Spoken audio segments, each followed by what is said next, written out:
ಆತ್ಮೀಯರೇ, education is the power ಚಾನಲ್ಗೆ ತಮಗೆಲ್ಲರಿಗೂ ಆತ್ಮೀಯ ಸ್ವಾಗತ. ಬನ್ನಿ ಇವತ್ತಿನ ವಿಡಿಯೋ ಶುರು ಮಾಡೋಣ.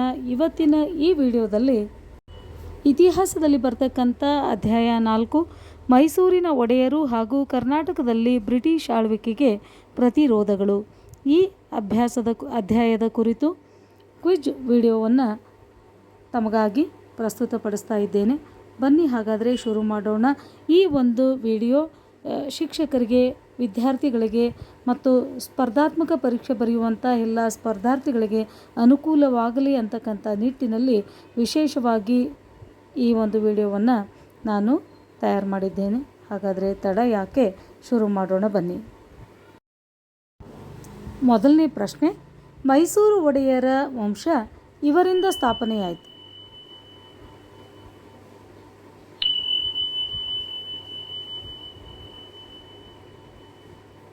ಸರಿಯಾದ ಉತ್ತರ ಯದುರಾಯರಿಂದ ಸ್ಥಾಪನೆಯಾಯಿತು. ಎರಡನೇ ಪ್ರಶ್ನೆ, ಯದುರಾಯರಿಂದ ಜಯಚಾಮರಾಜ ಒಡೆಯರವರೆಗೆ ಆಳಿದ ಒಡೆಯರ ಸಂಖ್ಯೆ ಗೆಸ್ ಮಾಡಿ.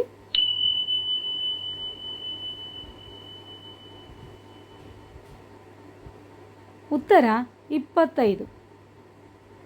ಮೂರನೇ ಪ್ರಶ್ನೆ, ಶ್ರೀರಂಗಪಟ್ಟಣವನ್ನು ವಿಜಯನಗರ ಅರಸರಿಂದ ವಶಪಡಿಸಿಕೊಂಡು ರಾಜಧಾನಿ ಮಾಡಿದ ಕೀರ್ತಿ ಇವರಿಗೆ ಸಲ್ಲುತ್ತದೆ.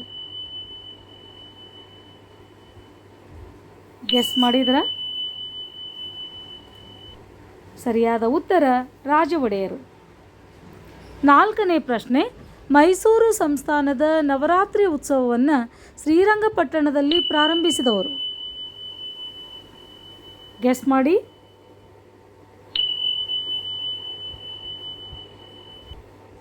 ಉತ್ತರ ರಾಜ ಒಡೆಯರು. ಮತ್ತೊಂದು ಪ್ರಶ್ನೆ, ರಾಜಮುಡಿ ಎಂಬ ಕಿರೀಟವನ್ನು ಮೇಲುಕೋಟೆ ಚಲುವನಾರಾಯಣ ಸ್ವಾಮಿಗೆ ಅರ್ಪಿಸಿದ ಮೈಸೂರಿನ ಒಡೆಯರು.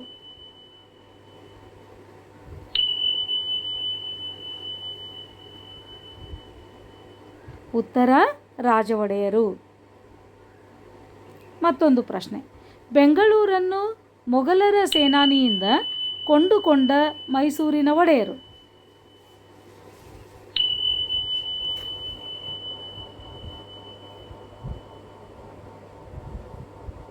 ಚಿಕ್ಕದೇವರಾಜ ಒಡೆಯರು ಸರಿಯಾದ ಉತ್ತರ.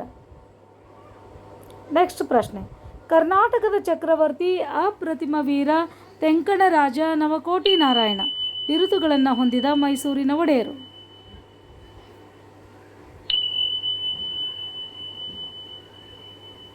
ಉತ್ತರ ಚಿಕ್ಕದೇವರಾಜ ಒಡೆಯರು. ಆಡಳಿತದಲ್ಲಿ ಸಹಾಯ ಮಾಡಲು ಅಠಾರ ಕಚೇರಿ ಎಂಬ ಸಚಿವ ಸಂಪುಟ ನೇಮಕ ಮಾಡಿದ ಮೈಸೂರಿನ ಒಡೆಯರು.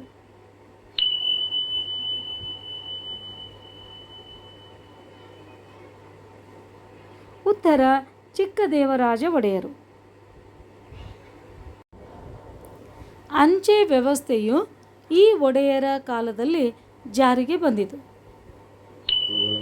ಗೆಸ್ ಮಾಡಿ. ನೆನ್ಪು ಮಾಡಿಕೊಳ್ಳಿ. ಉತ್ತರ ಚಿಕ್ಕದೇವರಾಜ ಒಡೆಯರ್. ಮತ್ತೊಂದು ಪ್ರಶ್ನೆ, ತಿರುಮಲ ಆರ್ಯ ಸಂಚಿ ಹೊನ್ನಮ್ಮರಿಗೆ ಆಶ್ರಯ ನೀಡಿದ ಮೈಸೂರಿನ ಒಡೆಯರು.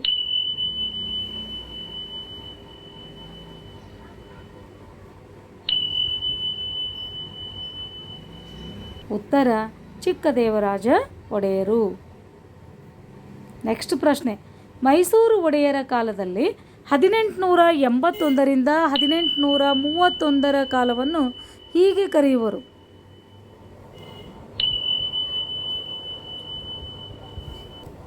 ಉತ್ತರ ಕಮಿಷನರ್ಗಳ ಆಡಳಿತ ಎಂದು ಕರೆಯುವರು. 1831ರಿಂದ 1881 ಕಮಿಷನರ್ಗಳ ಕಾಲಾವಧಿಯಲ್ಲಿ ಇಷ್ಟು ಜನ ಕಮಿಷನರ್ಗಳು ಆಡಳಿತ ನಡೆಸಿದರು. ಹಾಗಾದರೆ ಎಷ್ಟು ಜನ? ಉತ್ತರ 7 ಜನ ಕಮಿಷನರ್ಗಳು. ನೆಕ್ಸ್ಟ್ ಪ್ರಶ್ನೆ, ಕಮಿಷನರ್ಗಳ ಆಡಳಿತದಲ್ಲಿ 27 ವರ್ಷ ಆಡಳಿತ ನಡೆಸಿದ ಕಮಿಷನರ್ ಇವರು. ಸುದೀರ್ಘ ಕಾಲ ಆಡಳಿತ ನಡೆಸಿದಂಥವರು. ಗೆಸ್ ಮಾಡಿದ್ರ? ಉತ್ತರ ಮಾರ್ಕ್ ಕಬ್ಬನ್. ನೆಕ್ಸ್ಟ್ ಪ್ರಶ್ನೆ, ಮೈಸೂರಿನ ಆಡಳಿತದಲ್ಲಿ ಕಬ್ಬನ್ ರವರ ಆಡಳಿತದ ವಿಶೇಷತೆ ಎಂದರೆ ಏನಿರ್ಬೋದು ವಿಶೇಷತೆ? ಗೆಸ್ ಮಾಡಿ. ಉತ್ತರ ಇಂಗ್ಲಿಷ್ ಶಿಕ್ಷಣ ಮತ್ತು ನ್ಯಾಯಾಂಗ ವ್ಯವಸ್ಥೆ.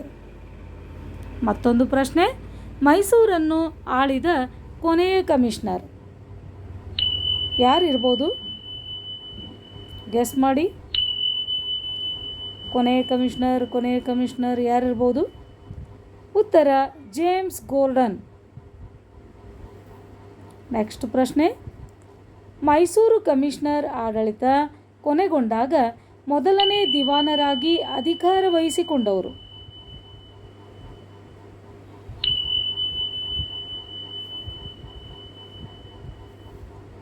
ಉತ್ತರ ದಿವಾನ್ ಸಿ ರಂಗಾಚಾರ್ಲು. ಮೈಸೂರಿನಲ್ಲಿ ಪ್ರಜಾಪ್ರತಿನಿಧಿ ಸಭೆ ಪ್ರಾರಂಭವಾದದ್ದು ಈ ದಿವಾನರ ಕಾಲಕ್ಕೆ.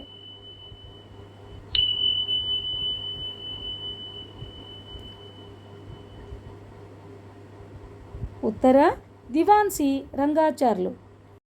ಮತ್ತೆ ನೋಡೋಣ ಇಂಪಾರ್ಟೆಂಟ್ ಪ್ರಶ್ನೆಗಳು. 1881ರಲ್ಲಿ ಕೋಲಾರದ ಚಿನ್ನದ ಗಣಿಯನ್ನು ಆರಂಭಿಸಿದ ದಿವಾನರು? ಗೆಸ್ ಮಾಡಿ ಉತ್ತರವನ್ನು ನೋಡೋಣ. ಉತ್ತರ ದಿವಾನ್ ಸಿ ರಂಗಾಚಾರ್ಲು. ಮತ್ತೊಂದು ಪ್ರಶ್ನೆ, 1882ರಲ್ಲಿ ಬೆಂಗಳೂರು ಮತ್ತು ಮೈಸೂರು ನಡುವೆ ರೈಲು ಮಾರ್ಗ ಆರಂಭಿಸಿದ ದಿವಾನರು?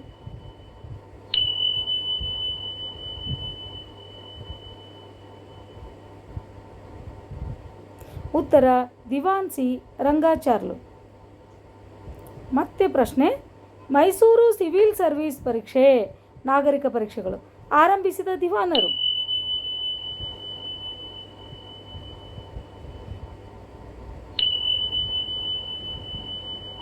ಉತ್ತರ ಶೇಷಾದ್ರಿ ಅಯ್ಯರ್.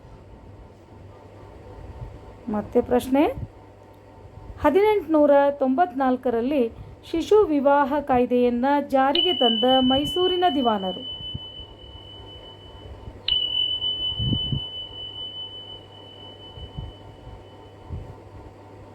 ಉತ್ತರ ಶೇಷಾದ್ರಿ ಅಯ್ಯರ್. ಮತ್ತೆ ನೋಡೋಣ ಪ್ರಶ್ನೆ, ಶಿಂಷಾ ಯೋಜನೆ ಆರಂಭವಾದದ್ದು ಈ ದಿವಾನರ ಕಾಲಕ್ಕೆ? ಯಾವ ದಿವಾನರು ಇರ್ಬೋದು? ಗೆಸ್ ಮಾಡಿ. ಉತ್ತರ ಶೇಷಾದ್ರಿ ಅಯ್ಯರ್. ಮತ್ತೆ ಪ್ರಶ್ನೆ, ಮೈಸೂರಿನಲ್ಲಿ ಮಹಾರಾಣಿ ಬಾಲಿಕಾ ಪ್ರೌಢಶಾಲೆಯನ್ನು ಸ್ಥಾಪನೆ ಮಾಡಿದ್ದು?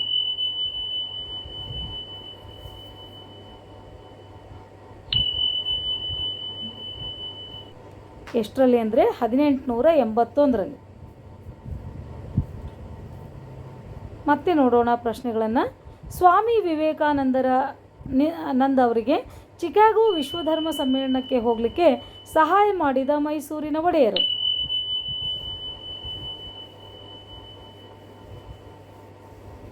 ಯಾರಿರ್ಬೋದು? 10ನೇ ಚಾಮರಾಜೇಂದ್ರ ಒಡೆಯರು.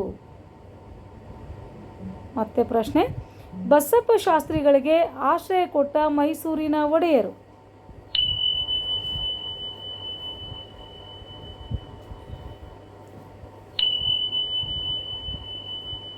ಯಾರಿರ್ಬೋದು? ಉತ್ತರ 10ನೇ ಚಾಮರಾಜೇಂದ್ರ ಒಡೆಯರು. ನೆಕ್ಸ್ಟ್ ಪ್ರಶ್ನೆ, ಅಭಿನವ ಕಾಳಿದಾಸ ಎಂಬ ಬಿರುದು ಇರುವುದು ಯಾರಿಗೆ? ಅಭಿನವ ಕಾಳಿದಾಸ, ಕಾಳಿದಾಸನ ಥರ ಅಂತ ಹೇಳ್ತಾರೆ. ಯಾರಿರ್ಬೋದು? ಉತ್ತರ ಬಸವಪ್ಪ ಶಾಸ್ತ್ರಿಗಳು. ನೆಕ್ಸ್ಟ್ ಪ್ರಶ್ನೆ, ಕಾಯೋ ಶ್ರೀ ಗೌರಿ ಮೈಸೂರು ರಾಜ್ಯಗೀತೆಯನ್ನು ರಚಿಸಿದವರು?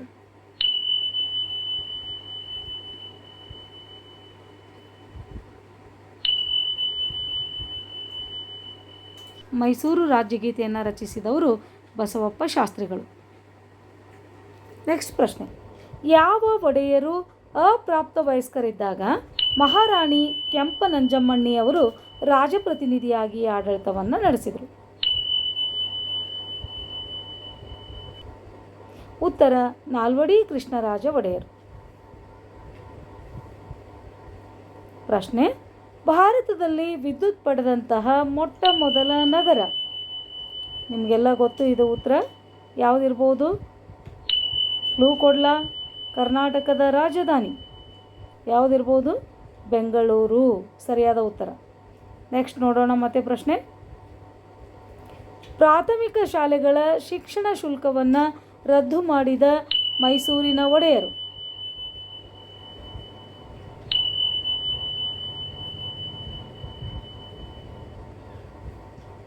ಉತ್ತರ ನಾಲ್ವಡಿ ಕೃಷ್ಣರಾಜ ಒಡೆಯರು. ಮತ್ತೆ ನೋಡೋಣ ಪ್ರಶ್ನೆಗಳನ್ನು. ವಿದೇಶ ವಿದ್ಯಾಭ್ಯಾಸಕ್ಕೆ ಹೋಗುವವರಿಗೆ ವಿದ್ಯಾರ್ಥಿ ವೇತನ ನೀಡುವ ಪದ್ಧತಿಯನ್ನು ಜಾರಿಗೆ ತಂದ ಮೈಸೂರಿನ ಒಡೆಯರು.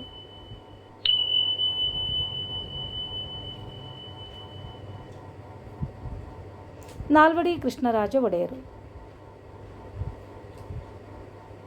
ನಾಲ್ವಡಿ ಕೃಷ್ಣರಾಜ ಒಡೆಯರು ಭಾರತೀಯ ವಿಜ್ಞಾನ ಸಂಸ್ಥೆಯನ್ನು ಬೆಂಗಳೂರಿನಲ್ಲಿ 1909ರಲ್ಲಿ ಯಾರ ಬೆಂಬಲದಿಂದ ಸ್ಥಾಪನೆ ಮಾಡಿದರು?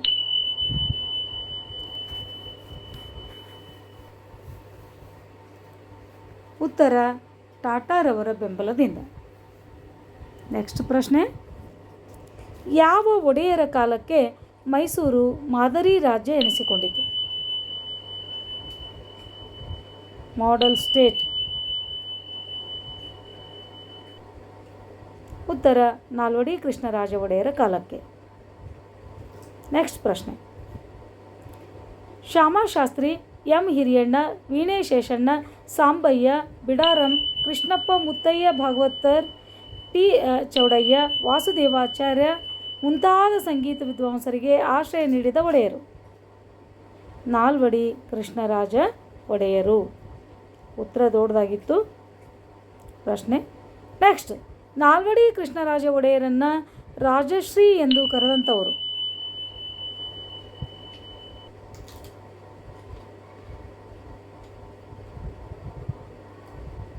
ಸರಿಯಾದಂಥ ಉತ್ತರ ಮಹಾತ್ಮ ಗಾಂಧೀಜಿಯವರು. ನೆಕ್ಸ್ಟ್ ಪ್ರಶ್ನೆ, ರಾಜಕೀಯ ಸಮಸ್ಯೆಗಳ ಶತಮಾನ ಎಂದು ಚಿತ್ರಿತವಾದಂತಹ ಕಾಲ ಅಥವಾ ಶತಮಾನ ಎಷ್ಟನೇ ಶತಮಾನ ಇರ್ಬೋದು? ಉತ್ತರ 18ನೇ ಶತಮಾನ. ನೆಕ್ಸ್ಟ್ ಪ್ರಶ್ನೆ, ಔರಂಗಜೇಬನ ಮರಣ ಯಾವಾಗಾಯಿತು? ಉತ್ತರ 1707ರಲ್ಲಿ. ನೆಕ್ಸ್ಟ್ ಪ್ರಶ್ನೆ, ಮೊದಲನೇ ಆಂಗ್ಲೋ ಮೈಸೂರು ಯುದ್ಧ ನಡೆದಂಥ ವರ್ಷ ಎಷ್ಟರಲ್ಲಿ ನಡೀತು?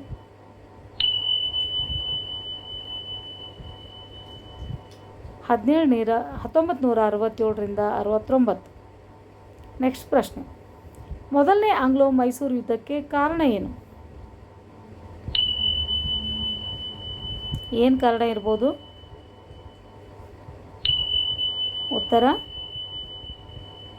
1767ರಲ್ಲಿ ಹೈದರಲಿ ಮತ್ತು ನಿಜಾಮ ಬ್ರಿಟಿಷ್ ಆಶ್ರಿತ ಪ್ರದೇಶ ಅರ್ಕಾಟಿಗೆ ಮುತ್ತಿಗೆ ಹಾಕಿದ್ದು. ನೆಕ್ಸ್ಟ್ ಪ್ರಶ್ನೆ, ಮೊದಲನೇ ಆಂಗ್ಲೋ ಮೈಸೂರು ಯುದ್ಧವನ್ನು ಕೊನೆಗಾಣಿಸಿದ ಒಪ್ಪಂದ?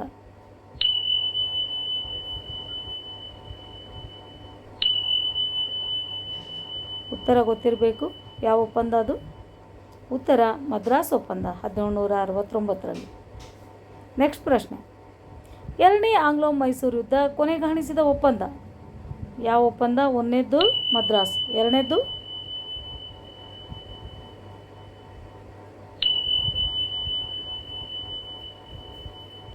ಮಂಗಳೂರು ಒಪ್ಪಂದ 1784ರಲ್ಲಿ. ನೆಕ್ಸ್ಟ್ ಪ್ರಶ್ನೆ, ಹೈದರಲಿಯ ಮರಣ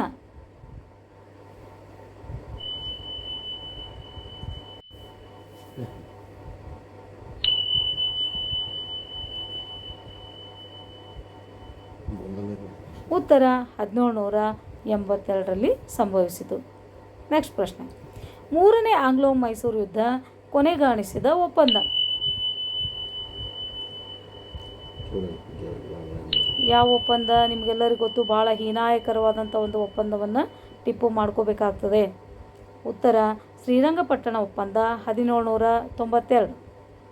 ನೆಕ್ಸ್ಟ್ ಪ್ರಶ್ನೆ, ಶ್ರೀರಂಗಪಟ್ಟಣ ಒಪ್ಪಂದ ಮಾಡಿಕೊಂಡಂಥ ಬ್ರಿಟಿಷ್ ಗವರ್ನರ್ ಜನರಲ್ ಯಾರು? ಯಾರಿರ್ಬೋದು? ಯಾರ ಜೊತೆ ಒಪ್ಪಂದ ಮಾಡ್ಕೋತಾನೆ ಟಿಪ್ಪು? ಉತ್ತರ ಲಾರ್ಡ್ ಕಾರ್ನ್ವಾಲಿಸ್. ನೆಕ್ಸ್ಟ್ ಪ್ರಶ್ನೆ, 1798ರಲ್ಲಿ ಭಾರತದ ಗವರ್ನರ್ ಜನರಲ್ ಆಗಿ ನೇಮಕಗೊಂಡಂಥವ್ರು ಯಾರು? 1798. ಉತ್ತರ ಲಾರ್ಡ್ ವೆಲ್ಲೆಸ್ಲಿ. ಮತ್ತೆ ನೋಡೋಣ ಕೆಲವು ಪ್ರಶ್ನೆಗಳನ್ನು. ಪ್ರಶ್ನೆ ಸಂಖ್ಯೆ 45, ಟಿಪ್ಪುವಿನ ಮರಣ ಸಂಭವಿಸಿದ್ದು ಯಾವಾಗ? ಉತ್ತರ 4ನೇ ಆಂಗ್ಲೋ ಮೈಸೂರು ಯುದ್ಧ ಕೊನೆಗೊಂಡದ್ದೇ ಟಿಪ್ಪುವಿನ ಒಂದು ಮರಣದಿಂದ 1799. ನೆಕ್ಸ್ಟ್ ಪ್ರಶ್ನೆ, ಮರಾಠಿಯಲ್ಲಿ ವಾಗ್ ಪದದ ಅರ್ಥ?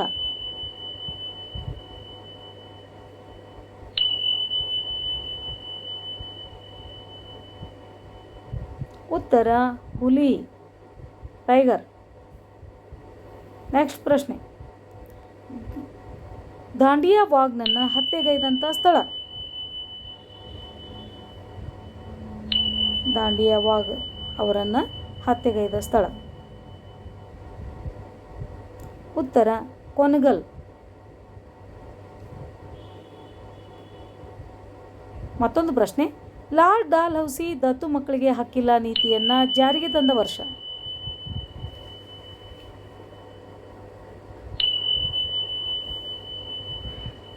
ಉತ್ತರ 1848. ಕಿತ್ತೂರು ರಾಣಿ ಚೆನ್ನಮ್ಮ ದತ್ತು ಪಡೆದ ಮಗನ ಹೆಸರು?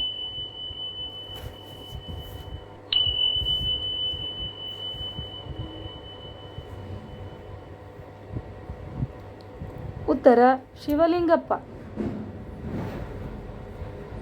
ನೆಕ್ಸ್ಟ್ ಪ್ರಶ್ನೆ, ಕಿತ್ತೂರನ್ನು ವಶಪಡಿಸಿಕೊಂಡ ಬ್ರಿಟಿಷ್ ಅಧಿಕಾರಿ?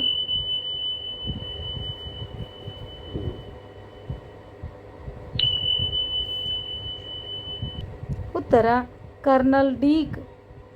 ಸ್ಪರ್ಧಾತ್ಮಕ ಪರೀಕ್ಷೆಗಳಿಗೂ ಹೆಲ್ಪ್ ಆಗಲಿ ಅಂತ ಡಿಟೇಲ್ ಆಗಿ ತೆಗೆದಿದ್ದೇನೆ. ನೆಕ್ಸ್ಟ್ ಪ್ರಶ್ನೆ, ರಾಣಿ ಚೆನ್ನಮ್ಮನನ್ನು ಬೈಲುಹೊಂಗಲದಿಂದ ಕುಸುಗಲ್ಲಿನ ಜೈಲಿಗೆ ಸ್ಥಳಾಂತರ ಮಾಡಲು ಕಾರಣ? ಯಾಕೆ ಸ್ಥಳಾಂತರ ಮಾಡಿರ್ಬೋದು? ಬೈಲುಹೊಂಗಲದಿಂದ ಕುಸುಗಲ್ಲಿನ ಜೈಲಿಗೆ ಚೆನ್ನಮ್ಮನ ಕುಮ್ಮಕ್ಕಿನಿಂದ ರಾಯಣ್ಣ ಸೈನಿಕ ಕಾರ್ಯಾಚರಣೆಯನ್ನು ನಡೆಸುತ್ತಿದ್ದಾನೆ ಅಂತಕ್ಕಂಥ ಸಂಶಯದಿಂದ. ನೆಕ್ಸ್ಟ್ ಪ್ರಶ್ನೆ, ರಾಯಣ್ಣನನ್ನು ಗಲ್ಲಿಗೇರಿಸಿದಂತಹ ಸ್ಥಳ?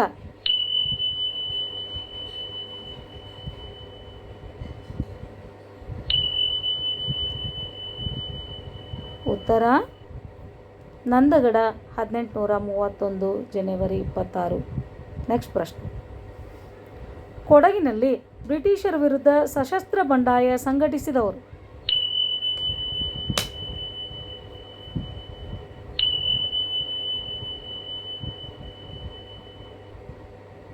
ಉತ್ತರ ಸ್ವಾಮಿ ಅಪರಾಂಪರ ಕಲ್ಯಾಣ ಸ್ವಾಮಿ ಮತ್ತು ಪುಟ್ಟಬಸಪ್ಪ. ನೆಕ್ಸ್ಟ್ ಪ್ರಶ್ನೆ, ಸುರಪುರದಲ್ಲಿ ಬ್ರಿಟಿಷರು ನೇಮಿಸಿದ ಪೊಲಿಟಿಕಲ್ ಏಜೆಂಟ್ ಯಾರವರು? ಸುರಪುರದಲ್ಲಿ ಇವತ್ತಿಗೂ ಒಂದು ಮಂಜಿಲ್ ಅಂತ ಅವರ ಹೆಸರಿನಲ್ಲೇ ಇದೆ. ಉತ್ತರ ಮೆಡೋಸ್ ಟೇಲರ್ ಮಂಜಿಲನ್ನು ಕಟ್ತಾರೆ ಇವರು. ನೆಕ್ಸ್ಟ್, 1857ರ ಕ್ರಾಂತಿಯಲ್ಲಿ ಹೋರಾಡಿದ ಸುರಪುರದ ನಾಯಕ?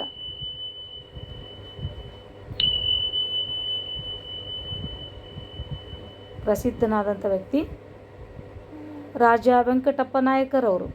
ನೆಕ್ಸ್ಟ್ ಪ್ರಶ್ನೆ, ಮತ್ತೆ ಸುರಪುರ ರಾಜನ ಅವಧಿಯಲ್ಲಿ ಆಡಳಿತದ ಬಗ್ಗೆ ವರದಿ ನೀಡಲು ಬ್ರಿಟಿಷ್ ಸರ್ಕಾರ ನಿರ್ಮಿಸಿದ ಅಧಿಕಾರಿ?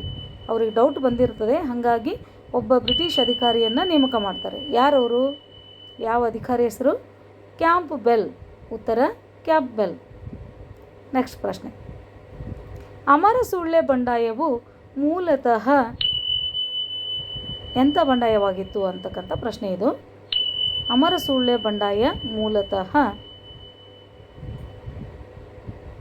ಒಂದು ರೈತ ಬಂಡಾಯ ಆಗಿದೆ. ನೆಕ್ಸ್ಟ್ ಪ್ರಶ್ನೆ, ಕರ್ನಾಟಕದಲ್ಲಿ ಬ್ರಿಟಿಷರ ವಿರುದ್ಧ ಹೋರಾಡಿದ ಕೊಪ್ಪಳದ ಹೋರಾಟಗಾರ ಯಾರು? ಕೊಪ್ಪಳದ ಹೋರಾಟಗಾರ, ಕೊಪ್ಪಳದಿಂದ ಹೋರಾಟ ಮಾಡ್ತಾರೆ ಅವರು, ಯಾರಿರ್ಬೋದು? ಉತ್ತರ ವೀರಪ್ಪನವರು. ನೆಕ್ಸ್ಟ್ ಪ್ರಶ್ನೆ, ಬಾಗಲಕೋಟೆ ಜಿಲ್ಲೆಯ ಈ ಗ್ರಾಮದ ಬೇಡರು ಬ್ರಿಟಿಷರ ವಿರುದ್ಧ ದಂಗೆ ಎದ್ದರು. ಕನ್ನಡದಲ್ಲೂ ಕೂಡ ಬರ್ತದೆ ಇದು ನಿಮಗೆ. ಶಸ್ತ್ರಾಸ್ತ್ರಗಳ ನಿರ್ಬಂಧ ಕಾಯ್ದೆಯನ್ನು ಪ್ರತಿಭಟಿಸಿ ಇವರು ದಂಗೆ ಹೇಳ್ತಾರೆ. ಉತ್ತರ ಹಲಗಲಿ ಬೇಡರ ದಂಗೆ ಅಂತ ಕೇಳ್ತೀವಿ. ನೆಕ್ಸ್ಟ್ ಪ್ರಶ್ನೆ, ಶ್ರೀರಂಗಪಟ್ಟಣ ಒಪ್ಪಂದದ ಪ್ರಕಾರ ಯುದ್ಧ ನಷ್ಟ ಪರಿಹಾರವಾಗಿ ಟಿಪ್ಪು ಬ್ರಿಟಿಷರಿಗೆ ಕೊಡಬೇಕಾದಂಥ ಹಣ ಎಷ್ಟು ಕೊಡಬೇಕಾಗ್ತದೆ ಯುದ್ಧ ಮಾಡಿದ ತಪ್ಪಿಗೆ ಯುದ್ಧ ನಷ್ಟ ಪರಿಹಾರವಾಗಿ? ಉತ್ತರ 3 ಕೋಟಿ ರೂಪಾಯಿಗಳು. ಆತ್ಮೀಯರೇ, ತಮಗೋಸ್ಕರ ಬಹಳ ಕಷ್ಟಪಟ್ಟು ಈ ವಿಡಿಯೋವನ್ನು ತಮ್ಮ ಮುಂದೆ ತಂದಿದ್ದೇನೆ. ಪ್ರೋತ್ಸಾಹದಾಯಕವಾಗಿ ಈ ಚಾನಲನ್ನು ಲೈಕ್ ಮಾಡಿ, ಶೇರ್ ಮಾಡಿ, ಸಬ್ಸ್ಕ್ರೈಬ್ ಮಾಡಿ. ಎಲ್ಲರಿಗೂ ಒಳ್ಳೆಯದಾಗಲಿ. ಧನ್ಯವಾದಗಳು.